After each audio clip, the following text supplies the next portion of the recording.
महाराज, तुझा देव तुझ्या भेटीसाठी आलाय. माझा देव माझ्या भेटीसाठी आलाय. हा पण हे भगवंता, हा मी माझ्या आई बापाच्या सेवेत निमग्न आहे. आई बापाच्या सेवेचं व्रत मी घेतलंय. हा.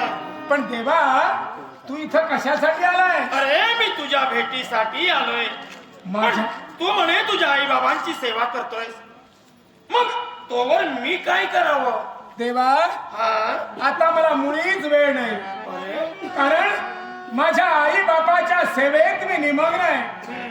मी जर तुझ्यापर्यंत आलो तर शांतपणे झोपी गेलेले माझे आई बाबा, त्यांच्या निद्रेचा नाश होईल.